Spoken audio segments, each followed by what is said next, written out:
les téléspectateurs ont pu découvrir les coulisses des sketchs des Inconnus, un groupe d'humoristes qui a marqué toute une génération. Vendredi 5 janvier 2024, sur TF1, était diffusé le documentaire L'histoire secrète des Inconnus. Pascal Légitimu y a évoqué une lettre qu'il a reçue à ses débuts. Leurs sketchs sont passés sur les écrans de la plupart des Français. Les Inconnus ont marqué l'humour du territoire national et sont l'inspiration de certains comédiens contemporains. À leur début au sein de l'émission Le Théâtre de Bouvard dans les années 1980, Pascal Légitimu, Didier Bourdon et Bernard Campan ne se doutaient pas que leur participation au sein du programme diffusé sur le petit écran allait changer le cours de leur carrière. En juin 1984, le groupe intitulé Les Inconnus s'est formé, pour le plus grand plaisir des habitants de l'Hexagone. Dans un documentaire événement consacré au groupe d'humoristes diffusé vendredi 5 janvier 2024 sur TF1, le trio de comiques et ceux qui les ont côtoyés ont eu l'occasion de faire des révélations croustillantes sur les coulisses des sketchs aujourd'hui considérés comme des monuments de l'humour français.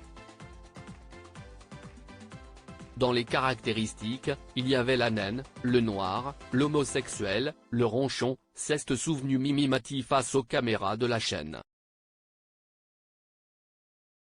Si la diversité était mise en avant au sein des différentes productions du groupe, cela ne plaisait pas à tout le monde. Je continue ? J'avance ? J'arrête le métier ?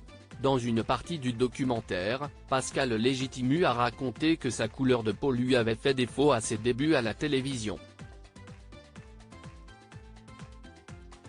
En effet, les téléspectateurs n'étaient pas très ouverts et vouaient parfois même une haine certaine contre la diversité. Avec beaucoup de recul, le comédien de 64 ans a évoqué une lettre d'insulte, qu'il a avoué avoir conservée. À un moment donné, j'ai une lettre, qui est toujours à la maison, que j'ai reçue à l'époque, et la lettre dit ceci: si esti quoi ce nègre et ce bico en parlant de Smine et de moi, bien sûr, qui salissent notre télévision à 19h45, s'est-il souvenu, comme s'il l'avait reçu hier. Des mots très blessants et surtout choquants, qui ont poussé le sexagénaire à remettre en question la totalité de sa carrière au sein du paysage audiovisuel français. Je m'étais dit, je fais quoi là ? Je continue ? J'avance ? J'arrête le métier ? A-t-il avoué au cours du long métrage diffusé sur TF1.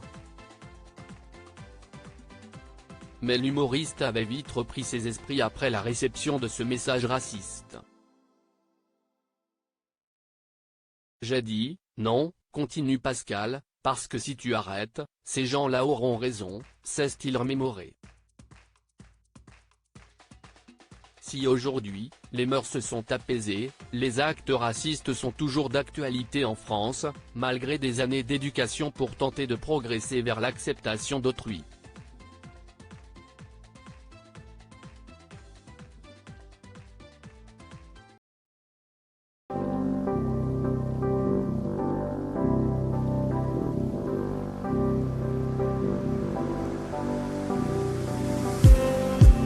Just need